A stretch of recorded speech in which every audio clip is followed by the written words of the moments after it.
Sa mga talaan ng krimen sa Pilipinas, mayroong mga kasamaan na hindi lamang nagtatapos sa pagkitil ng buhay. Ito rin ay isang pagtatanghal ng kalupitan, isang barbarong pagtatangka na burahin ang lahat ng bakas, na alisin ang pagkakakilanlan ng isang tao upang mailibing ang katotohanan kasama niya. Noong gabing iyon sa isang liblib na sulok ng lalawigan ng Rizal, ang hangin ay siksik sa isang amoy na walang sinuman ang magnanais na malasahan. Ang amoy ng buhay at kamatayan ay naghahalo sa isang malawak na babuyan, malayo sa kabihasnan, sa loob ng isang malawak na plantasyon ng niyog. Dito, ang dapat lamang marinig ay ang ungol ng mga alagang hayop na naghihintay ng kanilang pagkain. Ngunit sa gabing ito, ang lugar ay nag-iingat ng isang nakapangingilabot na lihim. Ang lahat ay nabunyag sa isang mapagpasyang umaga ng ika-15 ng Marso. Sa lugar ng babuyan, si Mang Berto, isang matagal ng lokal na manggagawa roon, ay sinimulan ang kanyang araw habang hindi pa tuluyang napapawi ang hamog. Ang kanyang karaniwang gawain ay ihanda ang almusal para sa daan-daang nagugutom na baboy. Sa harap ni Mang Berto, nakatayo ang isang dambuhalang pang-industriyang kawali na gawa sa stainless steel, mas mataas pa sa ulo ng isang tao. Ang singaw mula sa natirang luto kagabi ay umaalimbukay pa. Hawak ni Mang Berto ang isang mahabang pala, sinimulan niyang haluin ang pinaghalong mga berdeng gulay, tira-tirang pagkain, at darak na pinalambot sa pagluluto mula pa noong nakaraang gabi. Isang halo, dalawang halo, bigla na lang, ang dulo ng kanyang pala ay may bumara. Tumama ang pala sa isang bagay na napakatigas sa ilalim ng kawali. Ang pakiramdam ng pagtama ay mabigat, bilog at hindi pangkaraniwan. Inakala niyang buto lamang ito ng baka o isang malaking tipak ng karne na hindi pa nadudurog. Dala ng inis, mariing idiniin ni Mang Berto ang kanyang pala upang ilubog ito. Ngunit ang bagay ay tila tumalbog, lumitaw at lumubog sa ilalim ng malapot at kulay kapeng likido ng pagkain ng baboy. Dahil sa kuryosidad, yumuko si Mang Berto palapit sa bibig ng kawali. Pinaningkit ang kanyang mga mata upang silipin ang nasa ilalim ng manipis na singaw, at pagkatapos noon, tila huminto ang oras. Ang kanyang puso ay parang piniga ng isang hindi nakikitang kamay. Sa pagitan ng mga durog na berdeng gulay at ng namumuong mantika, isang bagay na pamilyar, ngunit kasuklam-suklam ang dahan-dahang lumitaw. Ito ay isang kumpol ng itim na buhok na malagkit na bumabalot sa isang bilog na bagay na may maputlang puting kulay. Nanginig si Mang Berto. Nanlambot ang kanyang mga binti. Ngunit pinilit pa rin niyang tingnang mabuti. Nang umikot ang bagay, napagtanto niya na ito ay mukha ng isang tao. Ang mga mata nito ay mahigpit na nakapikit, ang balat ay natuklap na at nagbago ang anyo sa isang nakapangingilabot na paraan dahil sa matinding init. Isang nakabibinging sigaw ang bumasag sa katahimikan ng kanayunan ng Rizal. Ilang minuto ang lumipas, ang buong babuyan ay nagulo sa tumitinding takot. Agad na dumating ang mga pulis sa lokasyon, naglagay ng police line. Sa gitna ng kaguluhan, maging ang mga pinakabeteranong investigador sa rehiyon ay natigilan sa tindi ng kalupitan ng salarin. Ito ay hindi lamang isang simpleng kaso ng pagpatay.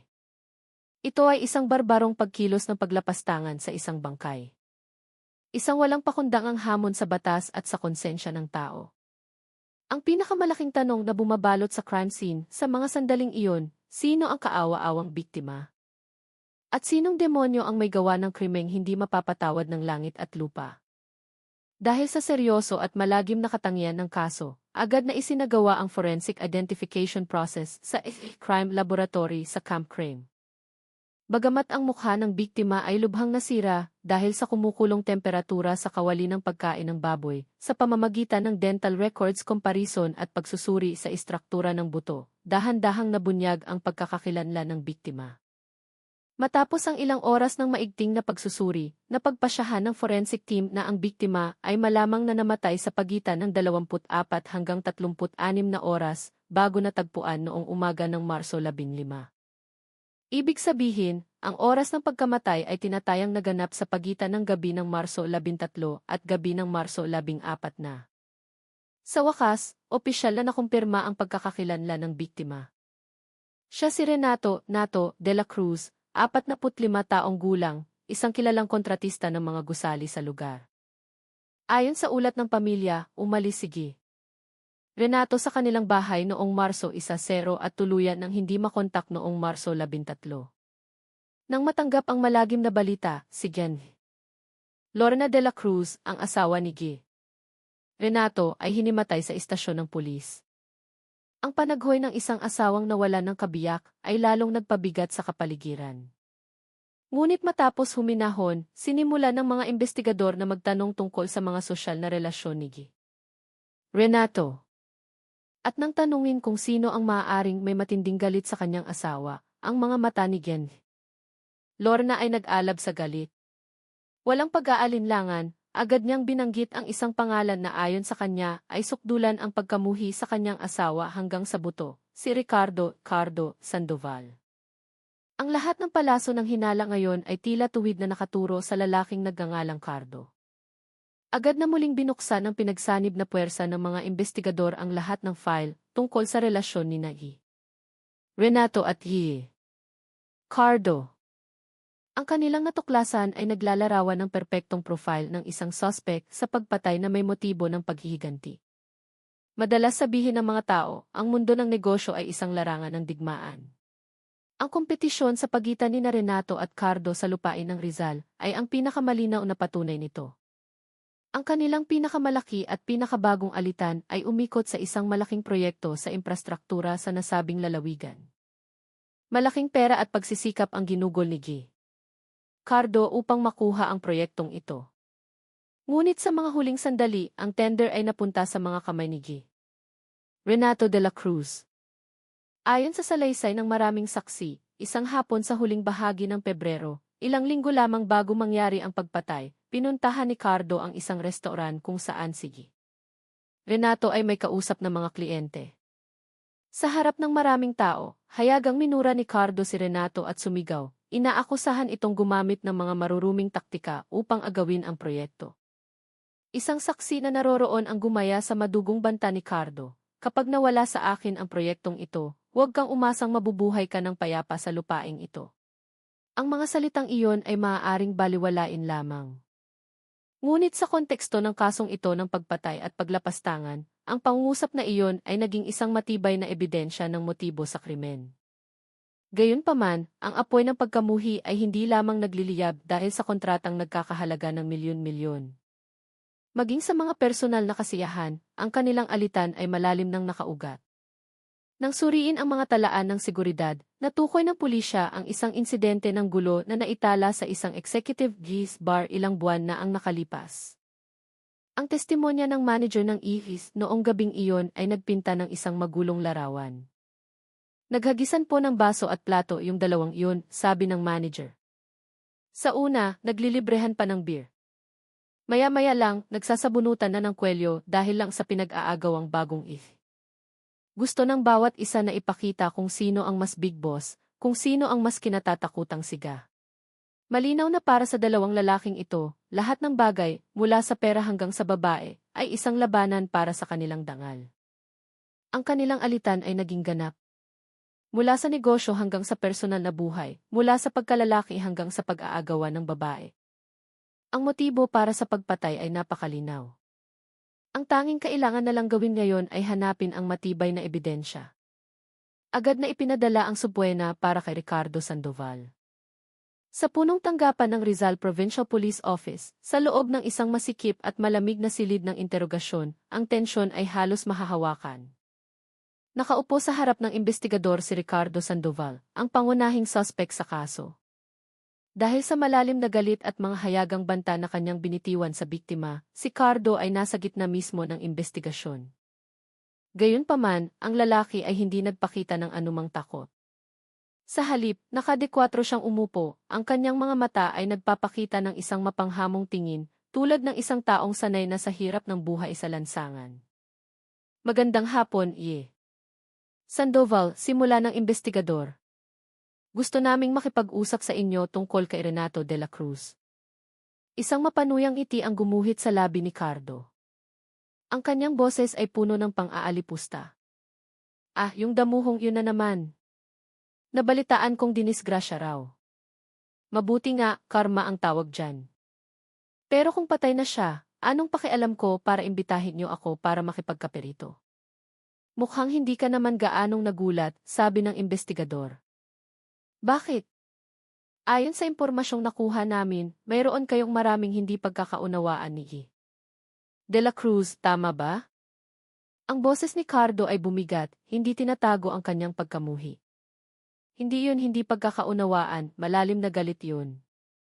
Tao na marumi magnegosyo, na gumagamit ng pera para mang-api ng kapwa, sukdulan ang pandidiri ko. At para malaman nyo, hindi ko lang siya binantaan ng isang beses. Kahit saan kami magkita, minumura ko siya. Pero ang pagmumura at pagpatay, lalo na ang pag-chop-chop, dalawang magkaibang bagay yun. Huwag niyong subukang pagbintangan ang isang mabuting tao. Nanatiling kalmado ang investigador habang binubuklat ang mga pahina ng case file. Wala kaming pinagbibintangan. Hinahanap lang namin ang katotohanan. Kaya gusto kong itanong, mula noong Marso 10 hanggang madaling araw ng Marso 15, nasaan ka at ano ang iyong ginagawa? Isang tanong na maaaring magpasya sa kapalaran ni Cardo. Ang lahat ng atensyon sa silid ay nakatuon sa kanya. Ngunit taliwas sa inaasahan, si Cardo ay hindi man lang kinabahan. Isinandal niya ang kanyang likod sa upuan, ipinag-krus ang mga braso sa dibdib, at isang tiwalang ngiti ang sumilay sa kanyang mga labi. Ang boses ni Cardo ay malakas at mapanghamon.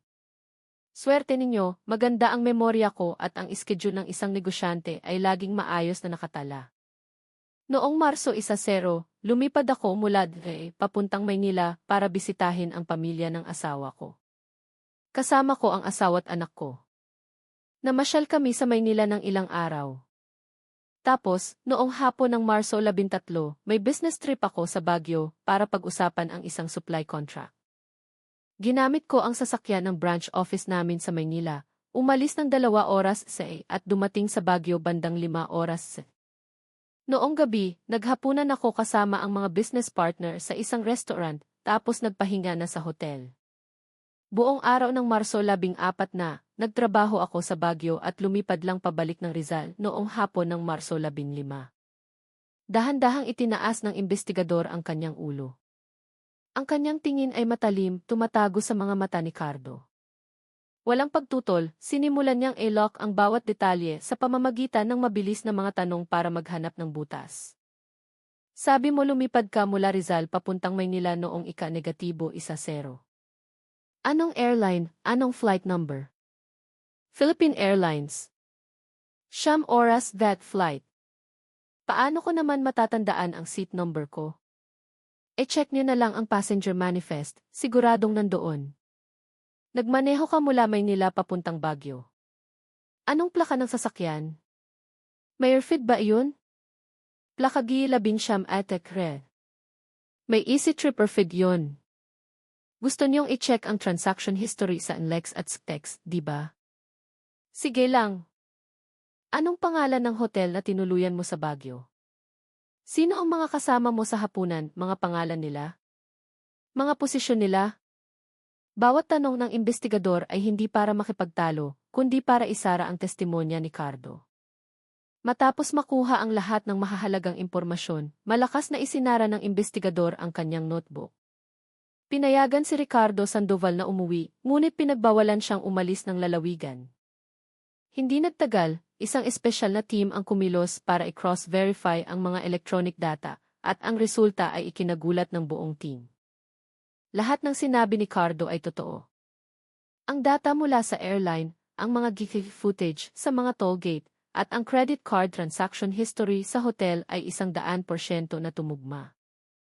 Sa oras na pinatay at pinagpiraso-piraso si Renato sa Rizal, si Cardo ay masayang naghahapunan, kasama ang kanyang mga business partner, halos 250 kilometro ang layo. Ang numero 1 suspect, ang taong may pinakamalinaw na motibo, ay mayroon palang pinakamatibay na alibi. Tila napunta sa isang dead end ang kaso. Ngunit ang proseso ng investigasyon ay hindi kailanman naglalagay ng lahat sa iisang pinto. Bago pa man tawagin si Cardo, isang independent investigation ngunit na ang itinalaga upang subaybayan ang pamilya ng biktima na may pangunahing focus kay Ian. Lorna, ang asawa ni Renato. Ang ulat mula sa intelligence team na muling nagsuri kay Ian. Lorna ay nagtala ng maraming hindi pagkakatugma. Sa simula, inilarawan ni Gianvi Lorna na napakasaya ng kanilang pagsasama. Ngunit ayon sa mga kapitbahay, madalas nilang marinig ang mag-asawa na nag-aaway ng malakas gamit ang mga masasamang salita. Ilan sa mga malapit na kaibigan ni Guy Renato ang nagsiwalat na hinala ni Renato na lihim na inililipat ng kanyang asawa ang kanilang mga ari-arian para sa pamilya nito. Ang pinakamatinding detalye ay nagmula sa mga financial records. Kamakailan lamang, lihim na kumuha si Genv Lorna ng isang life insurance policy na may napakalaking halaga para sa kanyang asawa. At ang nag-iisang benepisyaryo ay siya mismo. Pera, alitan sa pamilya, at isang pagluluksa na tila pilit. Ang senaryo ng asawang pumatay sa asawa para sa pera ng insurance ay dahan-dahang nabubuo. Malinaw na may motibo si Genv Lorna. Ngunit kaya ba ng isang babaeng tila mahinhin na gawin ang isang kalunos-lunos na krimen tulad nito? Sa police report, natagpuan ng mga investigador ang isang napakakahina-hinalang detalye. Nang tanungin kung bakit hindi niya agad iniulat ang pagkawala ng kanyang asawa, sinabi ni Genv Lorna na noong umaga ng Marso 10, nagpaalam si Guy Renato sa kanya para sa isang biglaang business trip sa Cebu at nangakong babalik sa hapon ng Marso 12. Ngunit ang katotohanan ay nawalan na siya ng kontak mula pa noong ika-12, ngunit atubili lamang siyang nag-report sa pulisya noong hapon ng ika-14 na. Ang testimonya ni Genv Lorna ay may katuturan sa timeline ng paglalakbay, ngunit salungat sa normal na sikolohiya ng pag-aalala. Ang kanyang di pangkaraniwang kahinahunan at ang motibong pinansyal mula sa life insurance policy ay naglagay sa kanya bilang pangunahing suspect. Ang teorya ng asawang pumatay sa asawa ay lalong lumakas matapos magkaroon ng hindi matinag na alibi si Guy Cardo. Gayunpaman, sa isang meeting room sa Camp Crame, isang senior investigator na may ranggong police major ang nakaramdam ng pagkailang. Ikinatok niya ang kanyang ballpen sa mesa, malalim ang iniisip. Sa mga kaso ng pagpatay sa asawa para sa insurance, anya, karaniwang sinusubukan ng salarin na palabasing aksidente o natural ang pagkamatay. Bihira silang pumili ng paraan na nagpapakita ng kalupitan tulad ng pag-chop-chop at pagpapakulo sa kawali ng baboy. Ang ganitong kilos ay mas amoy personal na paghihiganti o matinding pagkataranta. Ang kutob na iyon ang nag-udyok sa kanya na mag-utos. Magsagawa ng masusing pagsusuri sa bank statements at call history ng biktimang si Renato de la Cruz sa loob ng huling 6 na buwan ng kanyang buhay. Libu-libong transaksyon mula sa malalaking bangko tulad ng Gihi at libu-libong call logs ang sinuri. At sa gitna ng gubat ng mga numero, isang pulang sinulid ang nagsimulang lumitaw. Mayroong mga halaga ng pera na hindi gaanong kalakihan, ngunit regular na inililipat linggo-linggo mula sa personal na account ni Guy Renato. Ang patutunguhan ay isang account sa pangalan ni Angelica Reyes. Kasabay nito ang call history ng cellphone ni Guy Renato ay nagpakita ng matinding komunikasyon sa isang hindi kilalang numero sa mga sensitibong oras, hating gabi o madaling araw. At ang may-ari ng numerong iyon ay walang iba kundi si Angelica rin. Agad na nagtalaga ang team ng 3 intelligence units upang sabay-sabay na tuklasin ang misteryo ng babaeng nagngangalang Angelica na ito. Unang unit, ang Anti-Cybercrime Group. Mabilis nilang natagpuan ang mga Instagram at TikTok account ni Angelica. Sa social media, binuo ni Angelica ang imahe ng isang batang dalaga na sunod sa uso. Madalas mag-check-in sa mga mamahaling cave sa Bonifacio Global City kahit wala siyang permanenteng trabaho. Isang marangyang buhay sa social media na pinupunduhan ng madilim na pera. Pangalawang unit, Field Intelligence. Mga pulis na nakasibilyan ang ipinadala sa address ni Angelica. Ito ay isang medyo pribadong boarding house sa loob ng isang eskinita. Mula sa maingat na pakikipag-usap sa may-ari ng boarding house at mga tindera sa harap ng eskinita, isang pangalan pa ang patuloy na nababanggit, Christina. Ayon sa mga kapitbahay, hindi nag-iisa si Angelica. Kasama niya si Christina, hindi mapaghiwalay. Nagpakilala sila bilang matalik na magkaibigan. Ngunit ang kanilang sobrang lapit na kilos at ang paraan ng kanilang pagsiselos sa isa't isa, ay nagbigay diin sa mga tao sa paligid na sila ay isang magkaparehas na kasarian o magkasintahan. At ang buong pangalan sa kontrata ng upa ay Angelica Reyes at Christina Mercado. Pangatlong unit, Identity Verification. Ang pangalang Cristina Mercado ay agad na inilagay sa sistema ng datos ng populasyon upang i-cross-check sa mga taong sangkot sa kaso. At ang resulta na lumitaw sa screen ng computer ay nagpatahimik sa buong meeting room. Isang pagkakataon, isang kabalintunaan na koneksyon na kahit ang isang scriptwriter ng pelikula ay hindi maglalakas loob na isipin. Si Cristina Mercado, 21 taong gulang, ay ang pamangkin mismo ni Ian Lorna de la Cruz, ang asawa ng biktima. Ang larawan ng kaso ay biglang naging mas komplikado at mas madilim kaysa dati. Ang biktima, si G. Renato, ay lihim na isang sugar daddy sa isang batang babae na nagngangalang Angelica. Si Angelica naman ay may relasyon sa kapwa babae na si Cristina. At si Cristina, ang kasintahan ng kalaguyo ni G.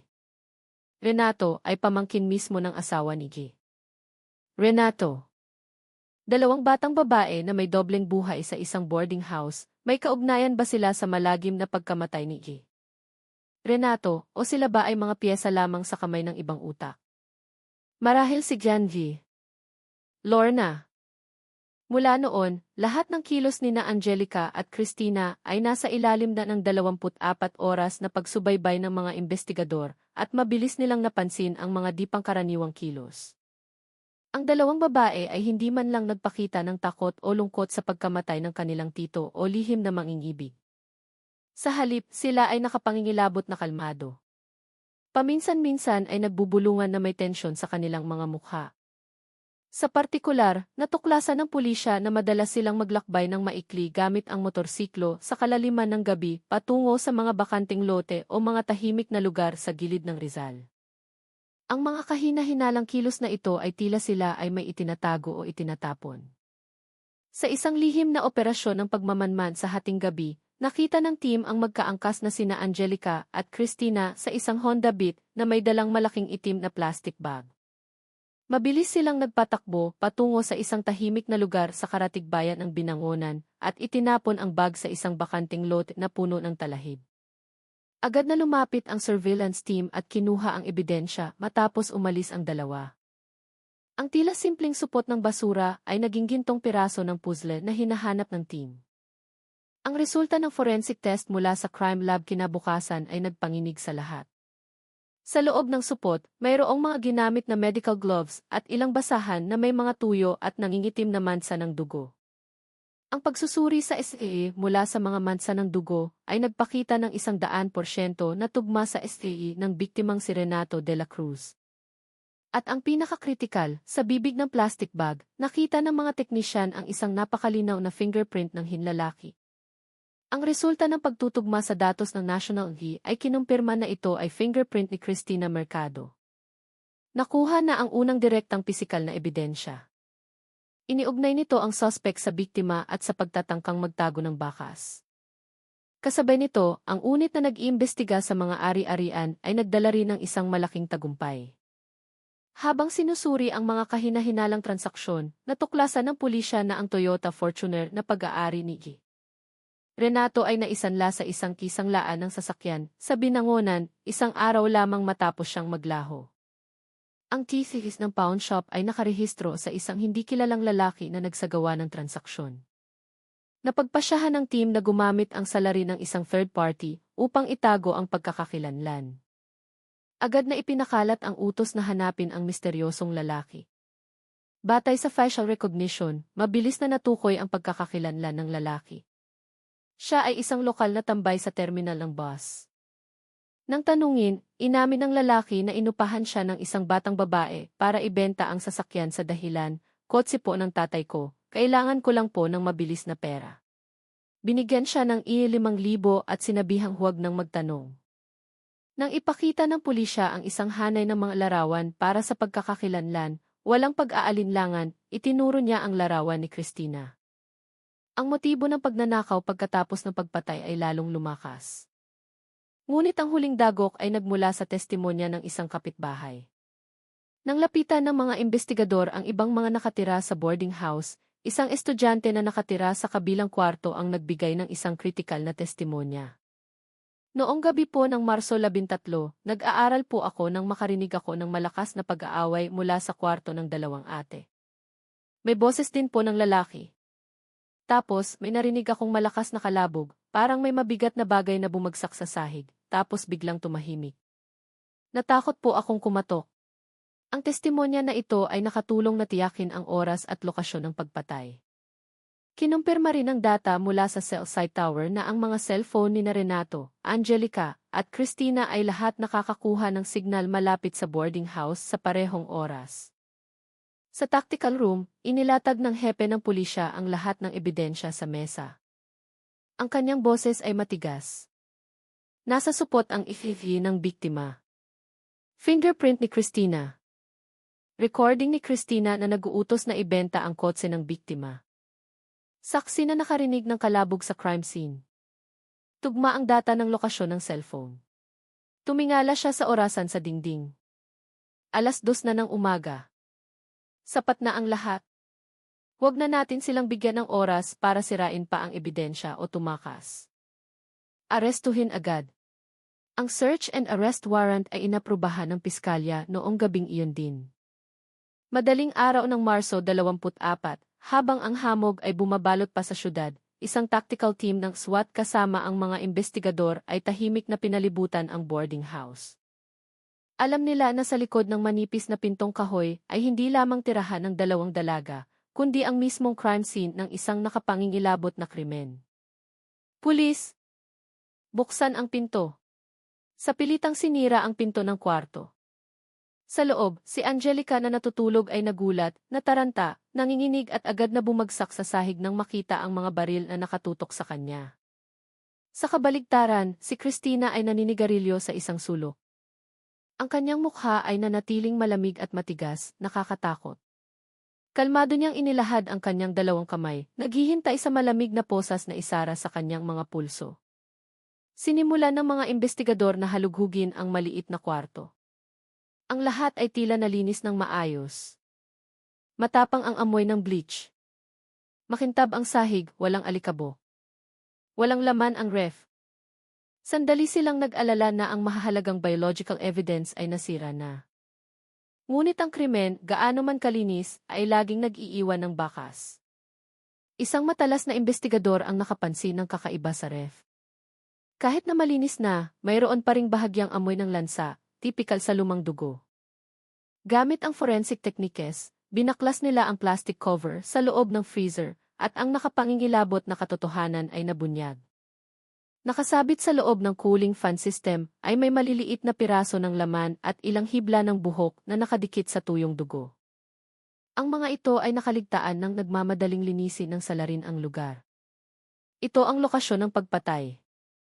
Sa dalawang magkahiwalay na silid ng interogasyon, nagsimula ang huling labanan ng isipan. Para kay Angelica, hindi na kailangan ng mga investigador na gumamit ng mga psychological tricks.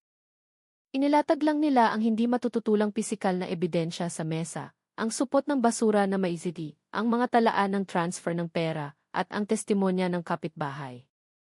Sa harap ng banta ng habambuhay na pagkakakulong, agad na gumuho ang mental na depensa ng dalaga. Dumapa si Angelica sa mesa, humagulgol at inamin ang lahat. Ang kanyang pag-amin ay naglarawan ng isang parasitikong relasyon na binuo para lamang mangikil ng pera kay Renato para tustusan ang kanilang marangyang pamumuhay. Ngunit para kay Christina, ito ay isang tunay na labanan ng isipan. Sa loob ng 4 na oras, nakaupo siyang hindi gumagalaw, nakatingin sa kawalan. Ang tanging sagot niya ay, hindi ko alam T.O.T. hindi ko matandaan. Pinilit ng mga investigador na manatiling mahinahon at sa huli, ginamit nila ang kanilang alas. Ipinakita nila ang video ng pag-amin ni Angelica kay Christina. Nang marinig ang kanyang kasintahan na umiiyak at isinasalaysay ang buong krimen, sinisisi siya sa lahat, ang malamig na mukha ni Christina ay gumuho. Namula ang kanyang mga mata, naggangalit ang kanyang mga ngipin sa galit. At nang magsalita si Christina, isang katotohanan na mas madilim at mas kasuklam-suklam kaysa sa simpleng pagnanakaw ang nabunyag. Sa pamamagitan ng malamig at nakapangingilabot na pag-amin ni Christina, ang trahedya ng pamilya ay nabunyag. Si G. Renato, ang lalaking tinatawag niyang Tito, ay isang demonyong nag-aanyong tao. Paulit-ulit siyang ginahasa ni Renato mula pa noong bata siya, habang nakatira siya sa poder ng kanyang tiyahin. Ang pinakamasakit ay alam ito ng kanyang tita Lorna. Ngunit, para sa pamilyang iginagalang niya at dahil sa takot na madungisan ang pangalan ng pamilya, pinili niyang manahimik. Lihim na lamang niyang pinayuhan si Christina, hinihiling na magtiis para sa karangalan ng kanyang asawa at pamilya. Ang malupit na katahimikang iyon ay nagtanim ng mga buto ng pagkamuhi sa puso ni Christina na sa paglipas ng panahon ay lumago at ginawa siyang isang mamamatay tao. Ang nakapangingilabot na gabi ng Marso 13 ay maingat na muling binuo sa pamamagitan ng pag-amin ng dalawang salarin. Noong gabing iyon, lihim na pumunta si Renato sa inuupahang kwarto ni Angelica. Ipinark niya ang kanyang sasakyan sa isang liblib na eskinita upang hindi makita. Ngunit alam na alam ni Christina. Dahil sa utang sa online gambling, sinulsulan ni Christina si Angelica na humingi ng malaking halaga. Matapos tanggihan, laitin, at sa ilalim ng impluensya ng alak, tinangka ni Renato naghahasain si Angelica sa loob mismo ng kanyang kwarto. Habang lumalaban, dinampot ni Angelica ang isang makapal na glass ashtray at ipinalo ito sa ulo ni Renato hanggang sa bumagsak itong walang malay. Nataranta si Angelica at tinawag si Christina na nagtatago sa banyo. Nang makita ni Christina ang kanyang mortal na kaaway na nakahandusay sa sahig, sa halip na tumawag ng ambulansya, ang matagal ng galit at kasakiman ay nagsanib. Tapusin mo na iyan. Kapag nagising yan, makukulong tayo at hindi tayo patatawarin ni tita, sigaw ni Christina noon. Si Christina mismo ang kumuha ng kutsilyo at kumitil sa buhay ni Renato. Pagkatapos noon, ang malamig na pag-iisip ni Christina ang nagplano ng barbarong pagtatapon sa bangkay. Naalala niya ang babuyan ng isang malayong kamag-anak sa Rizal, kung saan madalas siyang maglaro noon. Alam niyang ang bantay doon sa gabi ay isang matandang lalaki na mahilig uminom ng gin at mahina ang pandinig. Pinagpiraso-piraso nila ang biktima sa loob mismo ng banyo, nilinis ito gamit ang bleach, at dinala ang mga piraso ng katawan sa babuyan sa gitna ng gabi upang pakuluan sa kumukulong kawali ng pagkain ng baboy para burahin ang lahat ng bakas ng pagkakakilanlan. 6 na buwan ang lumipas, nagsagawa ng pampublikong paglilitis ang Regional Trial Court. Ang kaso ay umakit ng pambihirang atensyon mula sa publiko dahil sa mga sadistikong detalye at komplikadong relasyon ng mga sangkot. Nakatayo sa silya ng mga akusado na may mga hindi matututulang ebidensya, ang kapalaran ng dalawang akusado ay napagpasyahan. Ibinaba ng hukom ang kanyang martilyo upang basahin ang hatol. Si Christina Mercado ay sinentensyahan ng reclusin perpetua o habambuhay na pagkakakulong na walang parol, sa ilalim ng mga kasong murder na may kasamang treachery, robbery at paglapastangan sa bangkay. Siya ay idineklarang utak, pinuno at direktang tagapagpatupad ng pinakamalupit na krimen. Si Angelica Reyes ay tumanggap ng habambuhay na pagkakakulong para sa kanyang papel bilang aktibong kasabwat. Nang marinig ang hatol, bumagsak si Angelica sa sahig, humahagulgol sa isang huling pagsisisi. Samantala, si Christina ay nanatiling nakatayo ng tuwid, walang ekspresyon ang mukha, ang kanyang mga mata ay matalim na nakatitig kay Lorna na nakaupo sa hanay ng mga manonood. Ibinaba ni Giangi. Lorna ang kanyang mukha, nanginginig ang kanyang mga balikat.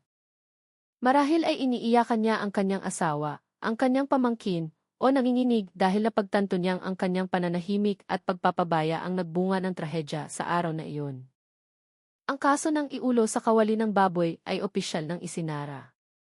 Ang katarungan ay naipatupad sa Rizal, ngunit ang trauma ng kalupitan ng puso ng tao ay mananatiling nakaukit magpakailanman. Ito ay hindi lamang isang trahedya ng kasakiman at pagnanasa. Ito ay isang matinding babala tungkol sa panganib ng pananahimik sa harap ng kasamaan. Isang nakamamatay na katahimikan na nagbago sa isang biktima upang maging isang demonyo. Ang lambat ng batas ay maaaring mukhang maluwag, ngunit walang sinuman ang makakatakas dito. Ang krimen, gaano man kalinis